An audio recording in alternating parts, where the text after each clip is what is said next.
Changing talk radio. We give you good news to keep you on the go. And you can also share the good news you know. And that's the way we keep in the flow. Wah! We only focus on the positive things, yeah. We only focus on the positive things, yeah. We not gonna put none of the negative in there. We not gonna put none of the negative in there. NFTN. News for the soul at the very best. NFTN. News for the soul at the very best. Log on to www.newsforthesoul.com. Come here, good news. Share the good news. And we all feeling good for the good news.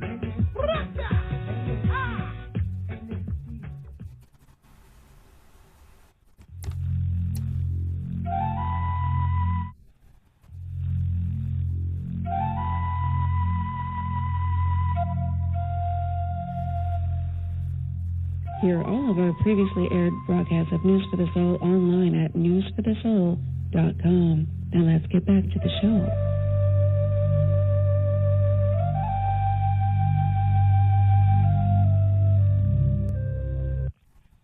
And first up today, a little glitchy, but we're here.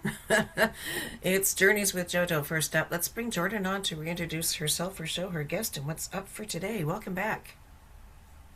Hey, Nicole, thanks so much. Welcome, everyone. So welcome to another episode of Journeys with Jojo. I'm Jordan Johnson from jojoempathic.com. Are we going to make the is it my screen here? I just want to see the view real quick. Maybe I have this wrong. Nope, you're both there. Okay.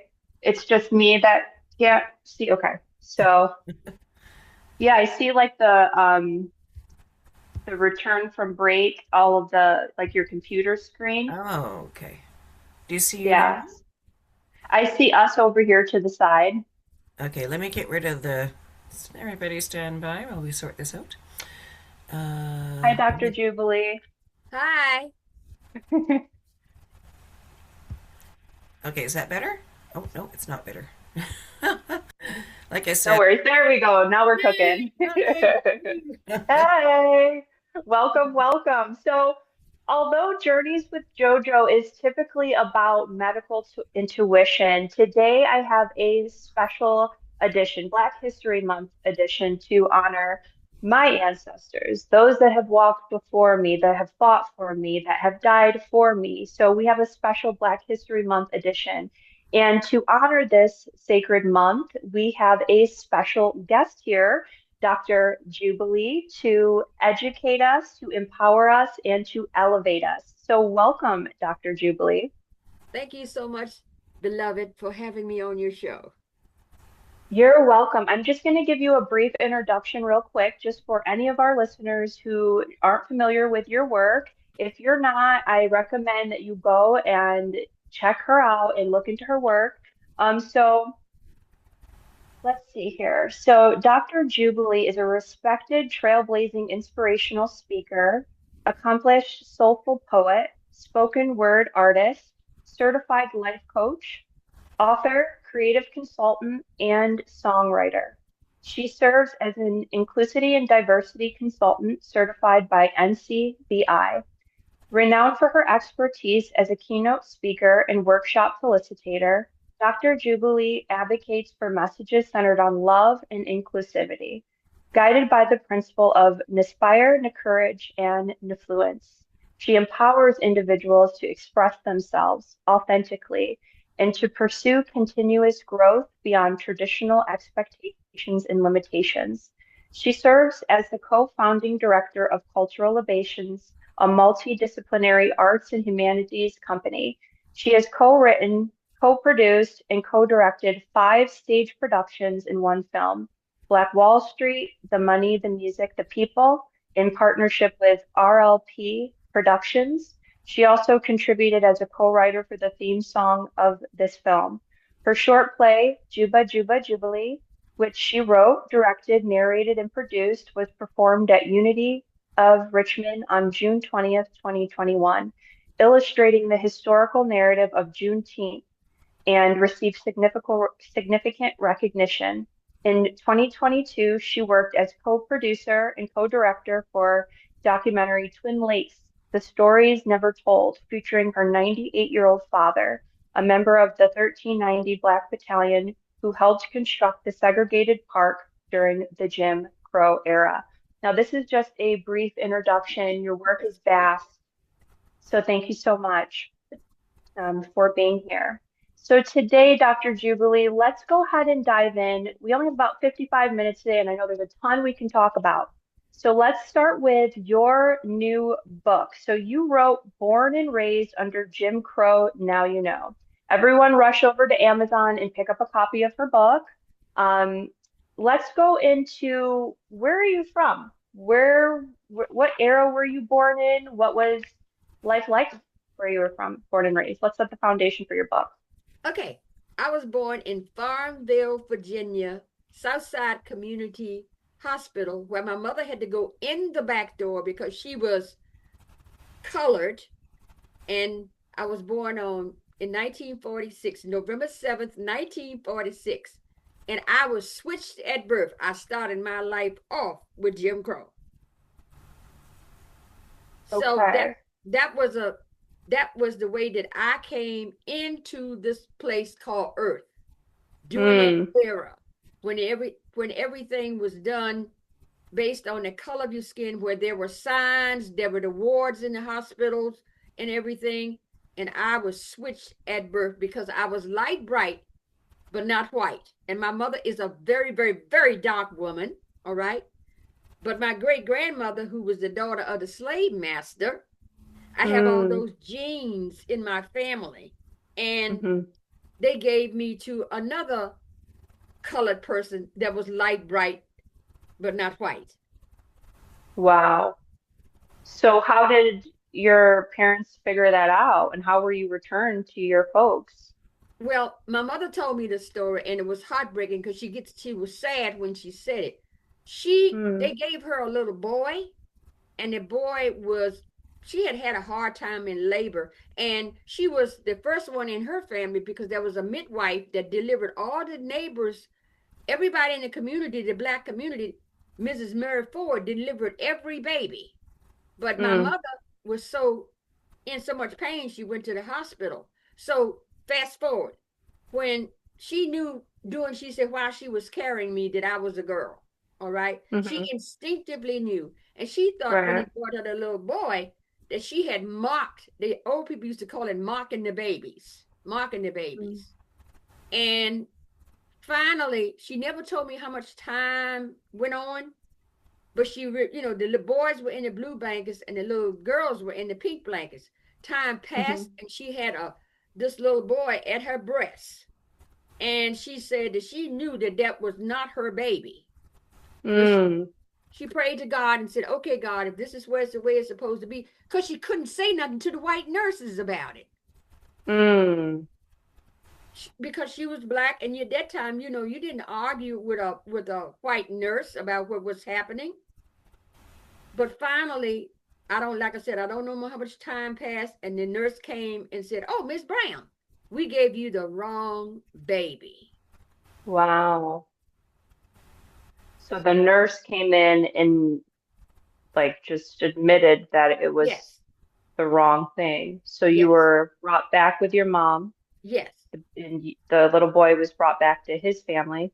Yes. And this was the start of your life. Yes. Which is incredible.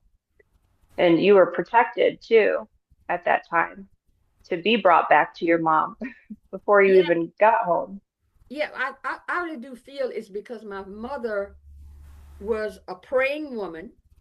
She believed in God and had a lot of faith. And she just trusted the process. And like I said, she couldn't voice anything. And finally, I came back to her, and she knew this is my little baby girl that I carried 9 months. That's incredible.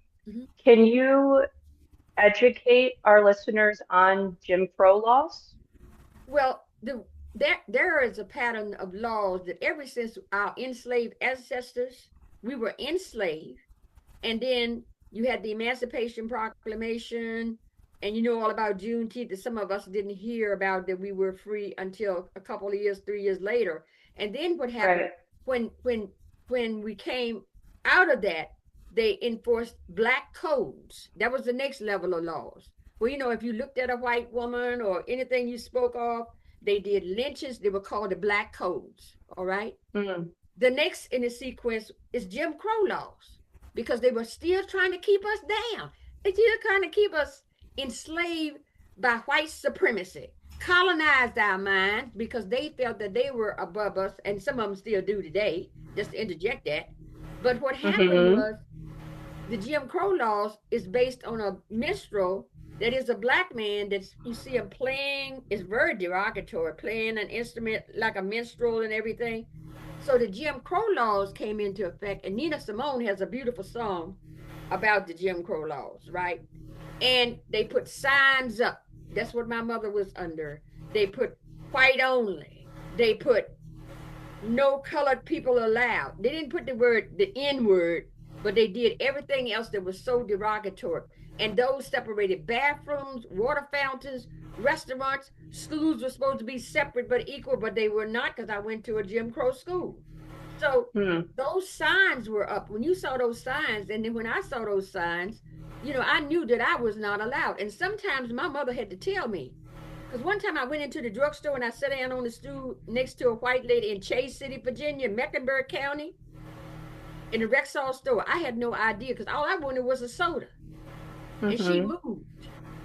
I moved. I thought she was playing the game, so I moved again.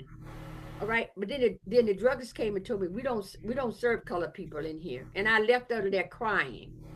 And then my mother said, "Horrible. Don't go back in there. You look.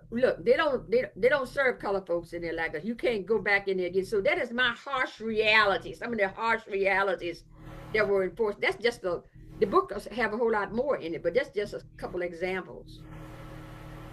Thank you for sharing that. It's horribly traumatic as well. So this is the foundation of your new book. You go over your personal memoirs of accounts that you went through, and it's also an educational book as well, to educate people on the era that you grew up in and things, how they progressed with time. Yes. And what makes this book so special, because I've had white people to come to me, I put a section in called Soul Inklings. And the Soul Inklings. Yes. Soul for me stands for spiritual oneness used for living. That's what soul stands for me. Okay. And I put Soul Inklings because I asked the reader, what did you feel while reading that?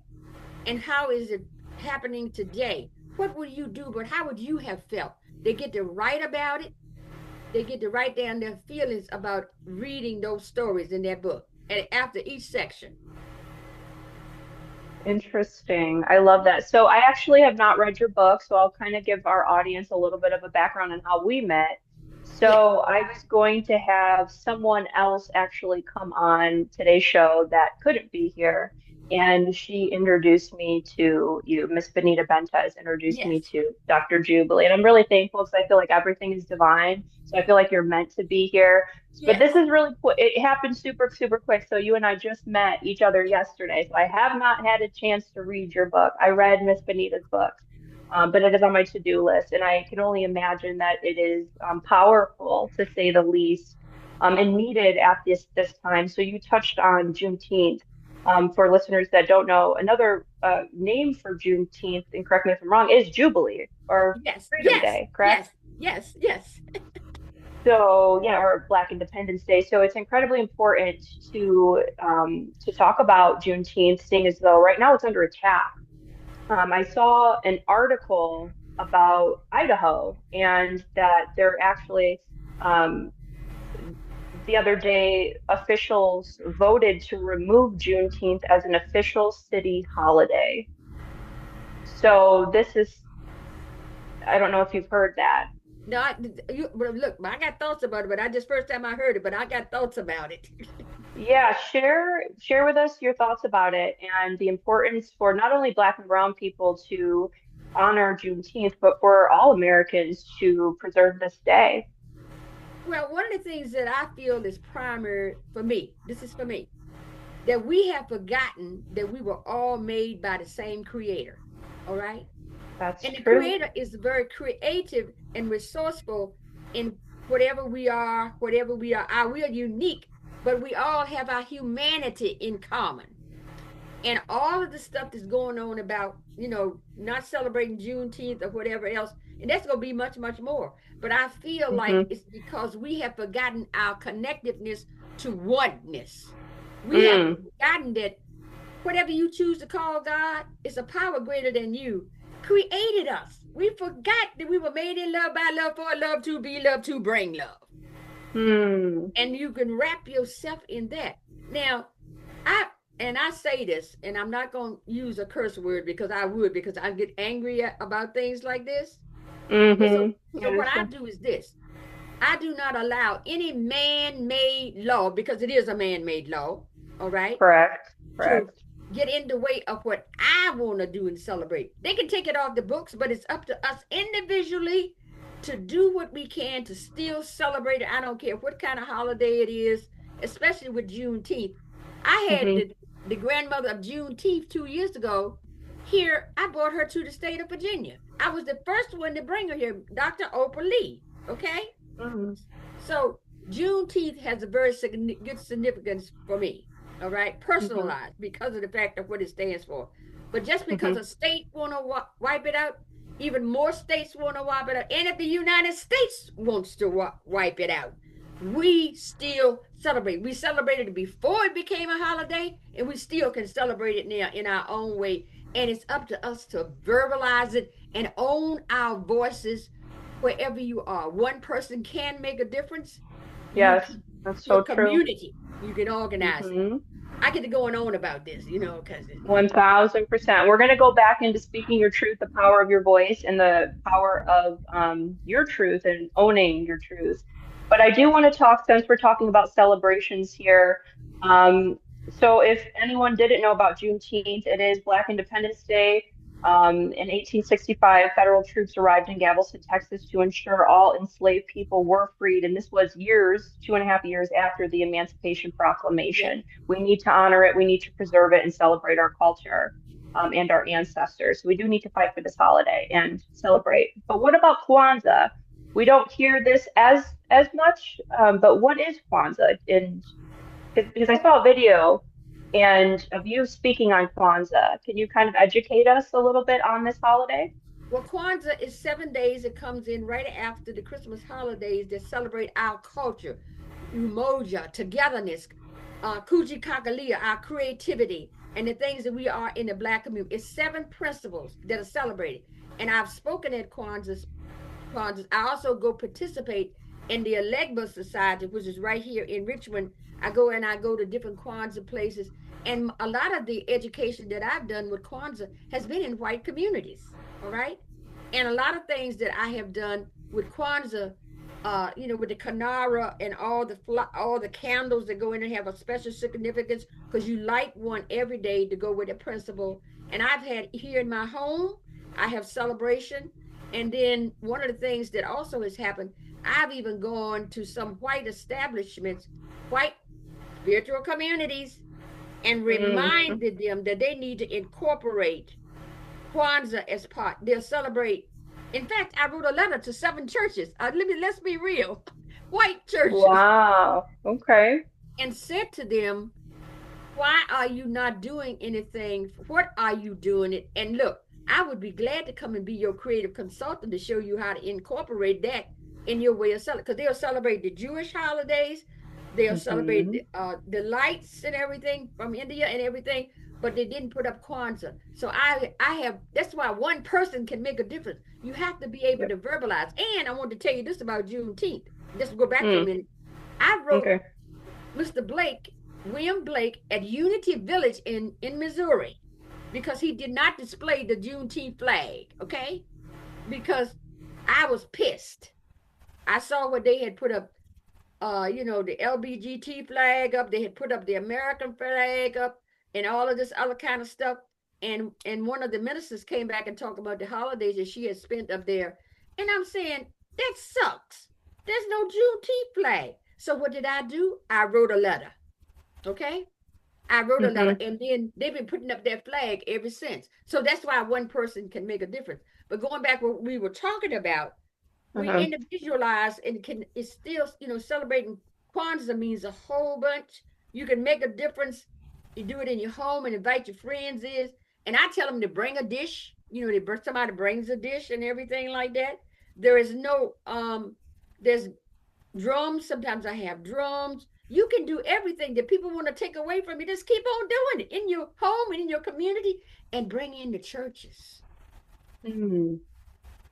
So I've never practiced it, but I am interested in it. So I think I'm going to start practicing it and educating myself more on it to practice maybe next year when it comes around.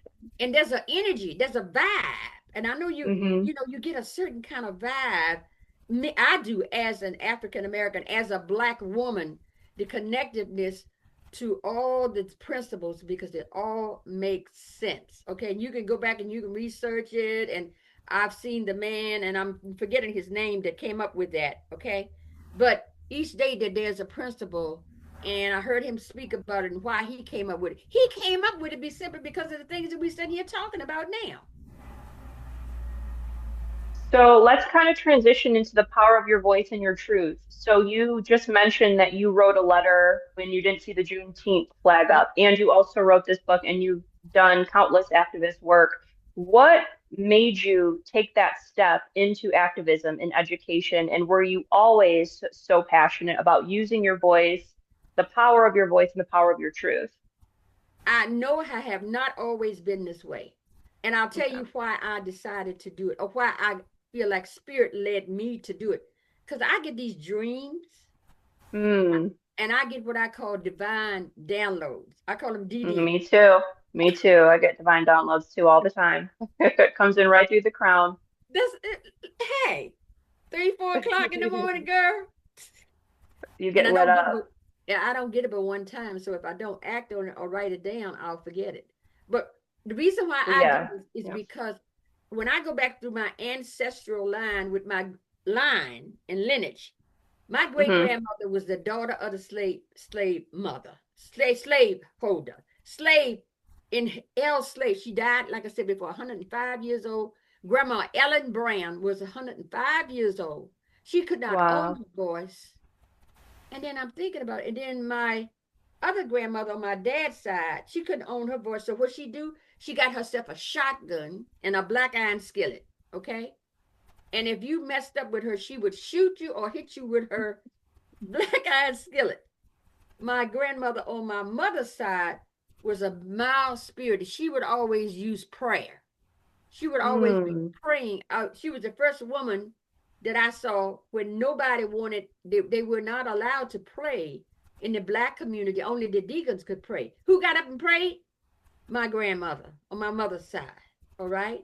That's how she owned her voice. And then my mother, Marie Harris Brown, who was her daughter, she could sing and play the piano. She had a voice that was dynamite. She organized a group called the Willing Sisters, which all of her sisters came together. They would sing Claire Ward music. They would sing all kinds of the old gospel with nobody playing behind them. My mother owned her voice by singing. She was just such a beautiful, beautiful, beautiful voice. So here I am. And I was raised to be seen and not heard. All right. As a Black woman, you don't, you see something, you say nothing. You have a feeling, you keep it to yourself. And that got me to being codependent. Codependency is behaviors that are mistaken, like people pleasing, setting no boundaries, and all that kind of stuff, which can get to be very dysfunctional, and it leads to addictions. So what it led me to was food. And I used to weigh 235 pounds. Okay. Really? Yes. Wow. But going back to, that's why I decided, after working with different areas, I worked in New York as a director of centers. I worked in Tennessee, and I've just had to break out. And then the other thing was, I was taught to be a wife. And you, as a wife, you condone, you wait on a man. Well, that sucks, okay? And so I put myself in therapy, to answer your question. Okay. I put myself in therapy, worked through my issues, and the therapist told me, what's the common denominator in all of this?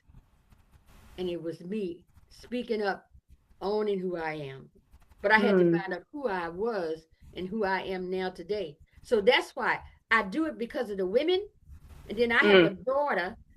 This is what I do then. It's own my voice, because I have paid my dues, and I love and appreciate who I am and what I have evolved in, but I also appreciate the other women. So I feel like I have broken that not having a voice with this generation. The buck stops here. Well, good for you. And I'd like for you to maybe give some tips for people, for women that feel that their voice is quieted. Lately, I've been met with a lot of like rejection and heavy hands, and people telling me, why are you so passionate? I've been told that I'm really far out there and I should tone it down a little bit, and that men are never going to want to marry me with a voice like that, and so it's very hard. But one of the things I appreciate about myself is that I fought through it. But unfortunately, sometimes other women may not feel the courage, or have that willpower, or know that it is okay to continue to be authentic and to continue to find your voice.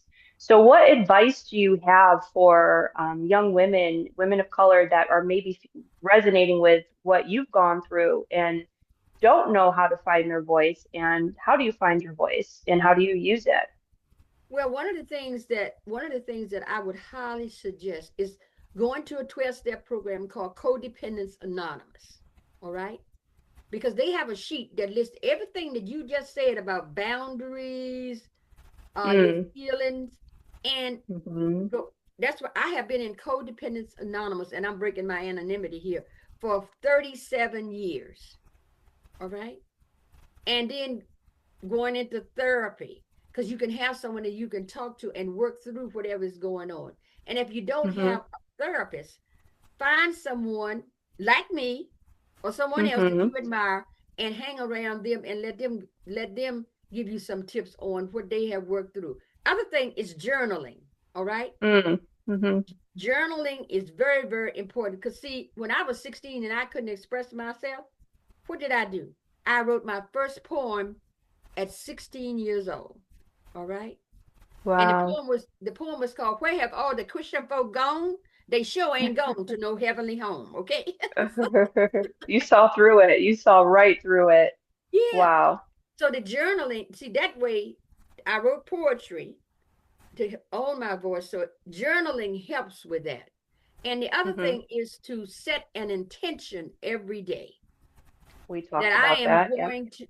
I am going to smile at people, but first I'm going to love myself and accept myself where I am, so that I can bring that from inward to outward. And write down the things that you love about yourself. That's what I had to start doing. Right now, and I made up. I love myself. I believe in myself. I value myself. I accept myself. I know that I am a beautiful entity. I have so much love to share for myself and others. That was my first affirmation. All right. That's and beautiful. I had to say it. And I start, the other thing too, that helped me as well, where is nature. All right. Yeah. Grounding and hugging trees and talking to trees. That really Yes. is, that really helps me as well. So that's a number of things, the journaling. And the other basic thing is gratitude. All right. Okay. Having gratitude. But you can start out with small things by making up an affirmation card and putting it on your mirror. And you can see that every day. And then the other thing that I do, I give myself a love shower every single day. I bless the thoughts in my head. I bless the ears that I hear with. I bless the eyes that I may see from my third eye instead. And then I bless the words that come out of my mouth. So I bless myself from head to toe. All right. All of that helps. And if you were to look at my mirror in my bathroom, you see all the cards all the way around affirming who I am. And most of the time that is something that's going to uplift me. You can write out affirmations. There's so many write out affirmations to put them around your mirror. There's so many things you do. So just pick the one that you've heard me say, that resonate. Start off with one. And that one could be just looking in the, you know, that song, Man in the Mirror? Okay.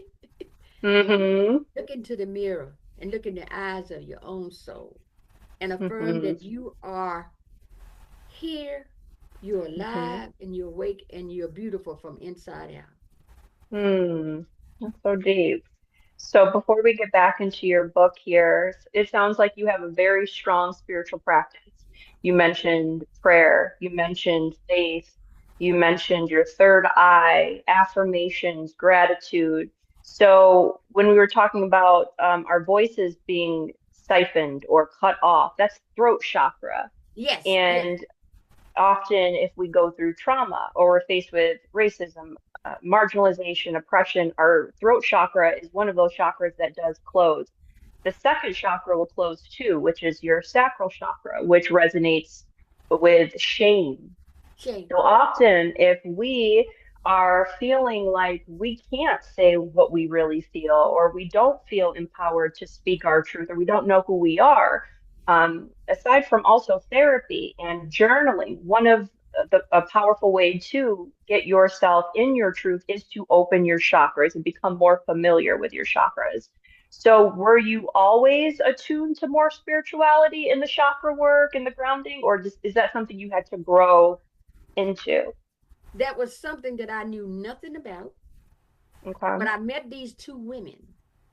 I met two women from North Carolina and one from Louisiana. And I say this, and I'm saying this not, they've been friends with me for over 40 years now.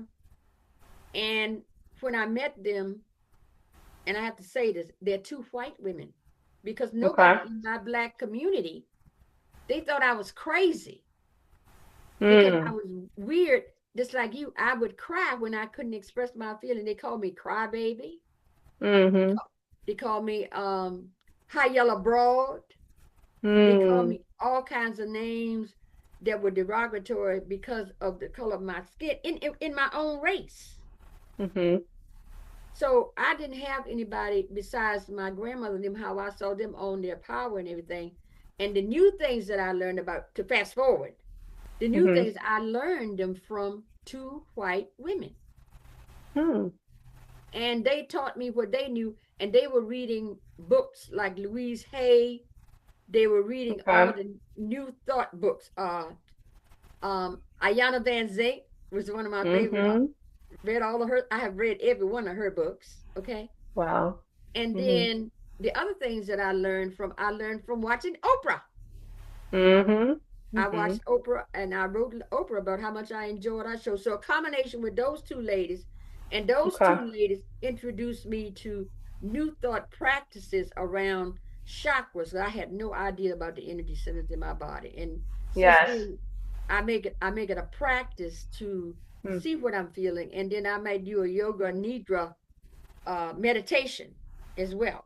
You know, I do yoga as well, and it just I've done chakra dancing.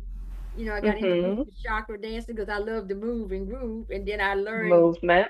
Yes, Nia. I got certified as a Zumba instructor, a personal trainer, and all the different kinds of movements. And then I had to learn about the energy, that we all are energy. That we all, and basically the root chakra is the one that why I still walk, you know, I walk barefooted so that I can continuously ground myself in something that's bigger than myself. In the earth, mother nature. Okay. So that's how I got into the chakras. New thought, because it's not taught in traditional places that I went into my black community. It was considered, what did my daddy call it? That I was going to hell. Demonic, devil's work, or yes. So before we continue, if there's any listeners here that have questions for Dr. Jubilee, feel free to give us a call at 716-333-SOUL, 716-333-7685. Nicole, if we have any callers, will you let us know anytime now?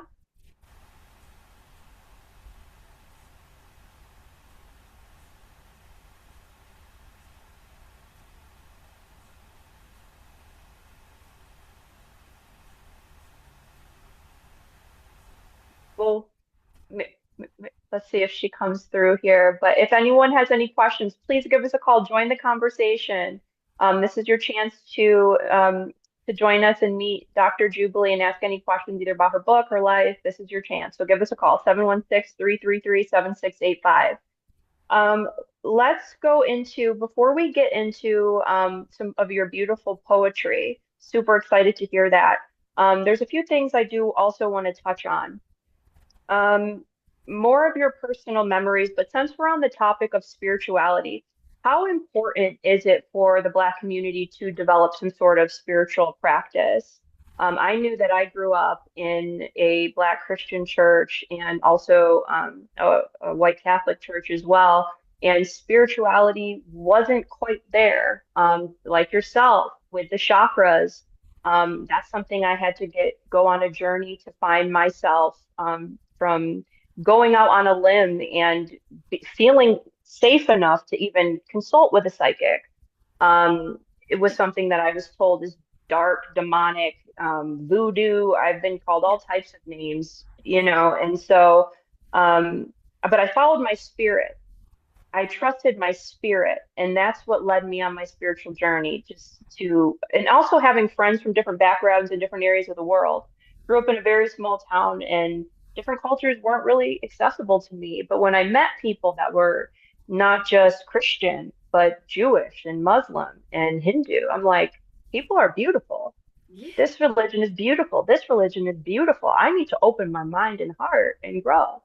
And that was probably something I just really am so proud of myself as a young person for doing, because that's what propelled me on the spiritual journey. And it's very, very scary for a lot of people to develop spirituality.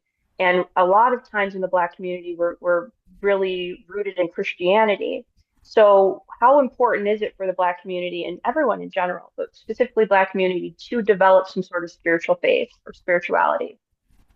Well, one of the barriers to all of this that you're talking about and that we're discussing is that we too, as African Americans and in a Black community, have tendency to lock people out and forget that they, again, going back to being human. And that there's more than one way to skin a cat, as my grandmother would say, right? And one of the things that I found about the Black church, because I saw it as in the poem that I wrote, I saw what was happening, and it was disturbing to me. It was very disturbing to me. And the Black community, and I say this, I have yet to go into, when I go into a Black church, I was in one in Cambridge, Virginia, about 2 weeks ago. And it was so, when I sat up in there and I look at a white Christ on the wall, pretty stained glass windows, right? And I see a white Jesus, and I know that that's a lie. All right. Yeah.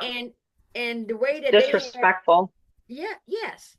And the way that they had the program set up was traditionally in the old Black church style.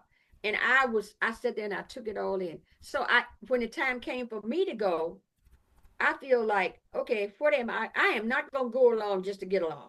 All right. And a lot of them were not open. I felt it. The church, they had the people there, they were celebrating Black history. So what was I going to do? So this is what I did. And I feel like we can do it on a one-to-one basis. Is to have classes that you can educate on something new, that sort of go in the back door to get to the front door. That kind of thing. Like talking about, talking about the many, because there are many ways and God is called many different names in many different traditions. It's still the same thing.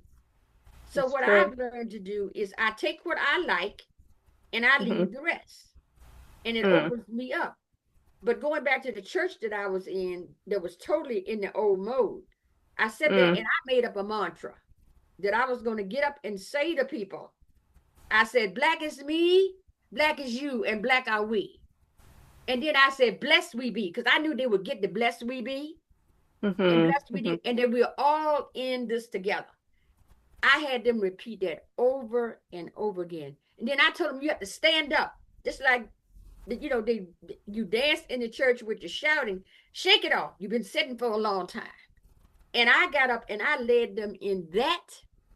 And even though they had the white Jesus and all of that stuff going on, I took a slogan off of their wall that said, we are all in this together. And I added it into that. All right. So that's going in through the back door, but coming through the front door at the same time. So that's what I feel. That's what I have to do. And some of the Black churches that I have gone and did my documentaries in, premiered my documentaries in too, I've had to find a way to go in something that they were familiar with, but I integrate pieces of new thought and new ways of being, especially with prayer and meditation. Because they do believe in sitting in the stillness and in the silence. Right? So interjecting things like that. You can start with small things. You don't have to go in and just say, oh, you wrong. And the first thing that's going to happen, if you tell them they're wrong, they're going to come at you. Well, I know, but people put me in hell. All right. But now I don't give a flying, you know what they do. Yeah. So you can do it in small increments, just like with mantras, just like I did with that. And just like also too, having an education, because one of the things too, a lot of times I found that when I work with the pastors I have a pastor from Clarksville, Virginia. He came aboard when I was bringing Dr. Oprah Lee to Virginia. And now he calls me and asks me, well, Dr. Jubilee, what do you think about such and such a thing? That's right there. I give him a new way of looking at it. And he go back and he use it. So the conversation that you have. And then a lot of times too, I feel like in Black churches, the way that I was raised is you go to church on Sunday, but you don't practice nothing during the week. Everything is a total different way of being. So, and when I see someone out, I give them a smile and tell them, oh, it was so good to see you there. So good to see you. How are you today? Individualized expression. And also too, what I do, I give them a heart. I have hearts that I have bought. You can do small things, right? Yeah. And that makes a difference to just introduce them to the love that you know yourself to have and to the love that you know God has for all of humanity. Just small ways going in the back door to come to the front door. I love that. So you don't go into any opposition with anger. You go in with compassion. You go in with empathy. I feel where you're coming from. I'm going to take some of this and go even higher. Yes. And you elevate through love, through unity. And here it is, through truth. Yes. Because we as humans, no matter where we're from and whatever our faith is, when we hear truth, it resonates deep in our soul. And that's what brings us closer. So we all need to walk in truth and love. And you're an example that one person can make a difference too. So we need to let go of that distortion that one person can't make a difference and that we shouldn't speak up. And they've started coming to support me in my program. There it is. They may be one or two, but then they tell somebody else and bring another one because they want to hear what I'm saying and what I'm talking about. And they want to, all you need is a little sliver and a crack. And look, this not only works with Black churches, but it's in white communities because Jim Crow still exists in white churches. Okay? Jim Crow has not gone away. It's called microaggressions. And I've experienced that in the white community. And I've written letters to boards of white churches. Call them on it, what they're doing. Because it's the same way with the Black church. So you do with one, you do with other. It's just one dimension of it over here. Then there's another dimension of over here. And the Jim Crow thing, I've experienced a lot of that in white churches. I've experienced a lot of it. Kind of reminds me of like white fragility. When you call out what they're saying, they get mad, they get aggressive. How dare you call me out when they're blatantly being racist or giving oppression? Reminds me a lot of also when the church will attack and say, how dare you? They'll attack me and say, you're going to burn in hell. You're a witch. You're a devil worshiper. And when I defend myself, it's blasphemy. How dare you go against the church? How dare you say anything against, the holy people? So it's very, very twisted. Now, before we continue, if there Nicole, is there anyone that's called in so far? Just checking in.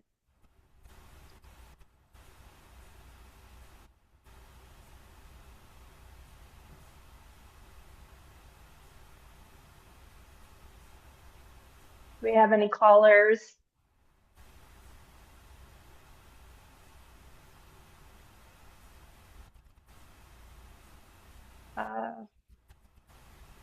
Nicole, we can't hear you if there is.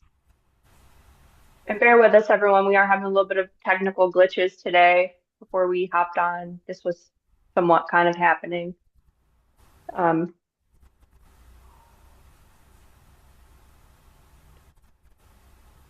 Just feel free to interrupt us, Nicole, if you can hear us. And if there is anyone that wants to call, just please interrupt us as we're kind of wrapping this up. We're going to get into poetry soon, but Dr. Jubilee, with the times that we're in America, with under the current administration, could you kind of speak on Jim Crow, and if there's any, if you just mentioned kind of that the Jim Crow mirroring that exists in the church, what we're seeing in today's politics in America, we'll say outside of America, not outside of America, let's talk about America right now. What advice could you give to us regarding the times we're in and the crisis that we're facing with all of the discrimination we see left and right, even with the current administration? And is this reminding you a lot of your childhood in a sense? You feel we're going completely backwards politically? Well, I say it's an individual process.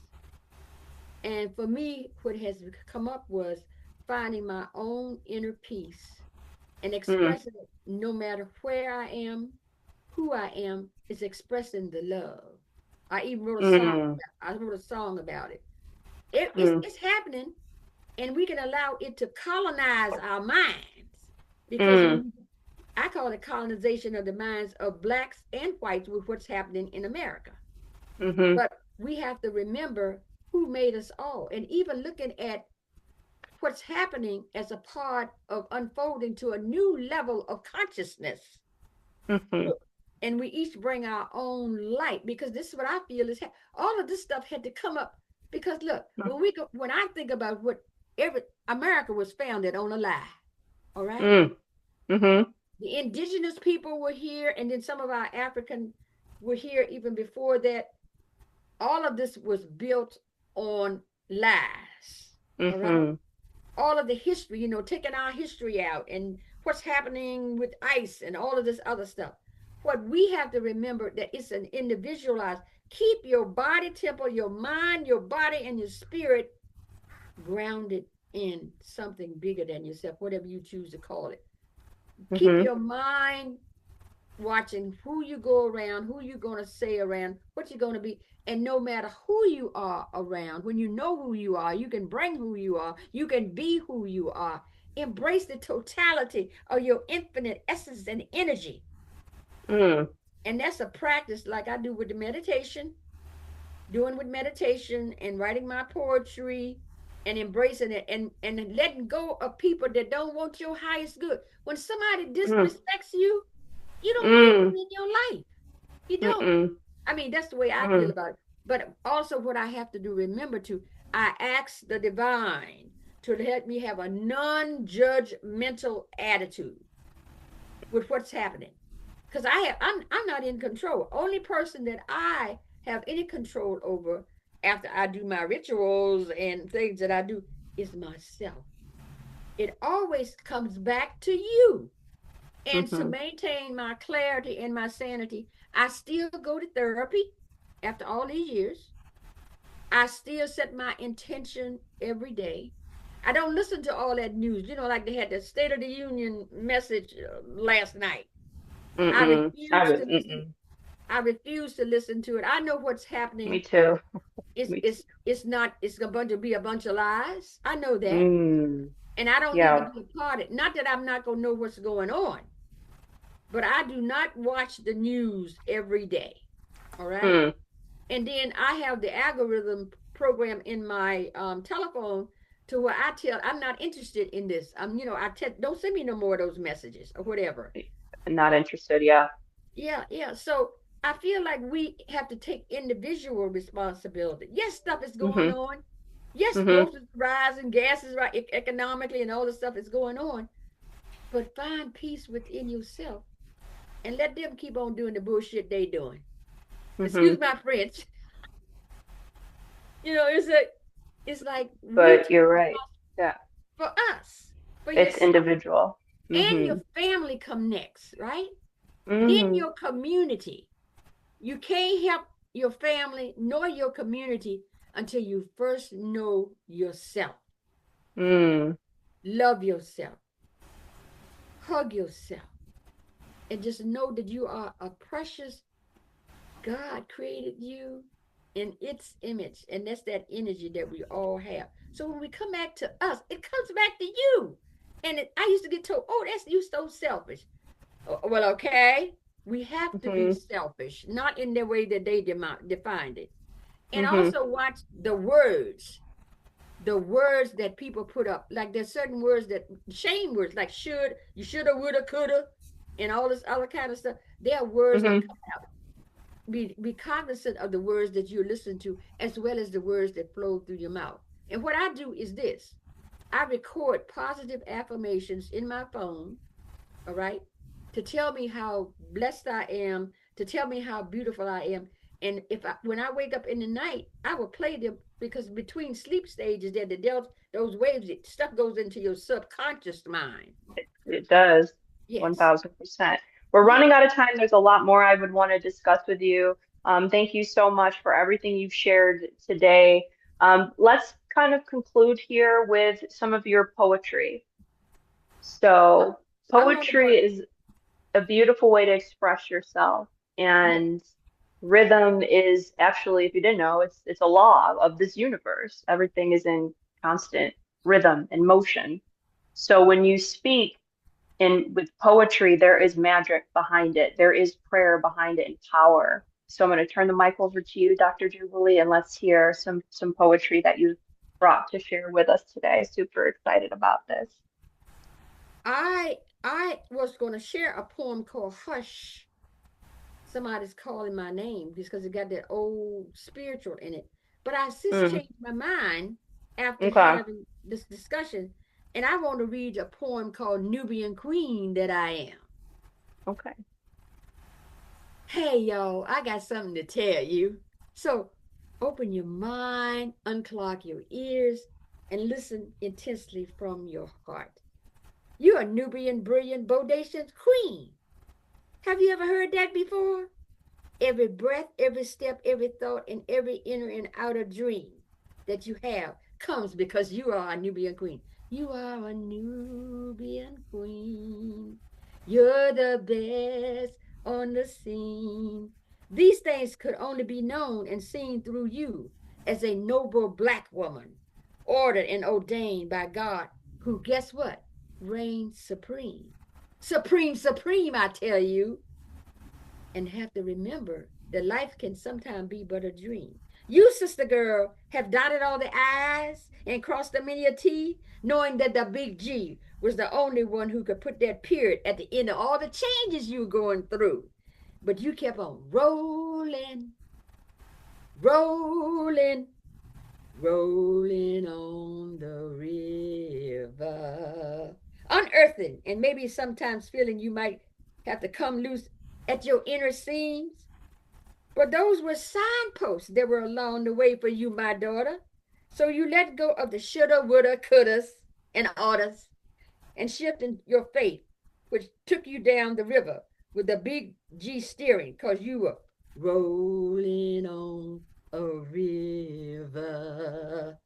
Some sleepless nights, you fell on your knees, praying humbly and graciously thanking the Supreme for all the adventures, surrounded by family who were always on the scene, depending on you, because you are a queen. You're a queen. Rolling on a river. Now it's time for you to celebrate you. Dance on the roof even rolling on the floor sometime and shout like grandma used to shout. Pop your coattail, as Granny used to tell me, girl, don't be popping your coattail now. Shout it, but you do it, you pop it anyway. And you shout from the highest mountain, laughing at yourself, whenever the need comes, because laughter is medicine and love is too. Footloose and fancy free, you're soulful, you're sassy, you're spiritual. And you know what? You embrace your sexuality and your sensuality, because then you set yourself free. So from now, what do you proclaim? This is what you decree. You decree what your name is to be, that you are who you are because of the artist that puts you together.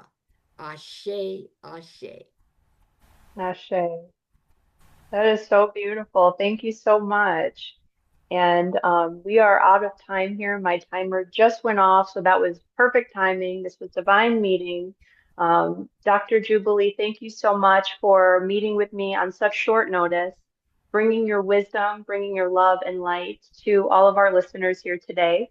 And I just appreciate you and everything about you, your essence, your light, your beauty, your wisdom, and you give so much hope. So thank you. Thank you so much. Ashe. All right. Well, until next time, because I'm sure and hopefully we meet again. I'll see you then. So thank you everybody for tuning in, and we'll see you next month. All right.